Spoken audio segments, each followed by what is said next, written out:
few accounts claim certain famous men who were not Freemasons intended to join the fraternity, but circumstances did not permit them to do so.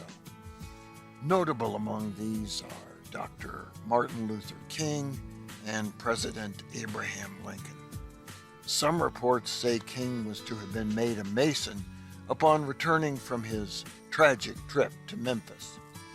Lincoln actually petitioned Terrian Lodge number 333 in 1860, but decided not to join until after his presidency, thinking becoming a Mason would look like he was doing so for political purposes. There has never been any doubt about President Herbert Hoover's Masonic status. He was not a Freemason. History nor Hoover himself have never had much to say about why. He just wasn't. In the memoirs of prolific Masonic author Ray V. Denslow, however, we learn there is more to the story. Former Secretary of Agriculture Arthur M. Hyde lived in Trenton, Missouri, near Denslow's home. After his presidency had ended, Hoover visited Hyde at his home, and a few guests were invited to the affair. Denslow and his wife Clara were among those fortunate to receive an invitation, and he gave the following account. Mrs. Denslow and I were both invited to the Hyde home to meet both Mr. and Mrs. Hoover. The evening proved to be in the nature of a reception.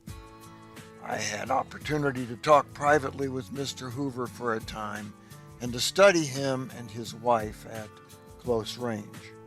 Mr. Hyde said to him, "This is the young man I spoke to you about."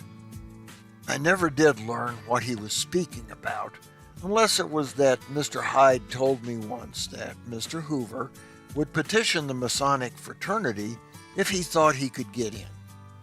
The inquiry came before campaign time, and I assured Mr. Hyde that he knew as well as I that any attempt to present a petition at that time might be regarded as campaign propaganda. He said Mr. Hoover wouldn't consider it in that event, and the matter apparently dropped. Another interesting thing Mr. Hyde said to me was that when Hoover attended college in California, he was not a member of any college fraternity. Several fraternity men attempted to keep him from going with Miss Lou Henry, later his wife, who was a sorority girl.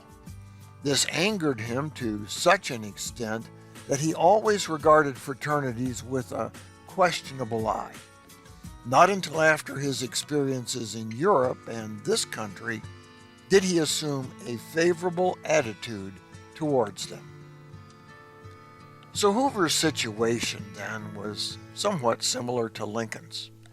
Political reasons may have prevented him from becoming a Freemason. What's more, he may have put off thoughts about joining until it was too late due to a prior negative experience with fraternities. It's not clear how seriously Hoover may have thought he wouldn't get in, but it's a clear certainty he would have been elected to receive the degrees had he submitted a petition. Lincoln, King, Hoover, and probably many others have considered knocking at the outer door, but for whatever reason just couldn't take that first step. And in the vast majority of cases, it's a shame. The craft most certainly would have been all that much better having them as brothers.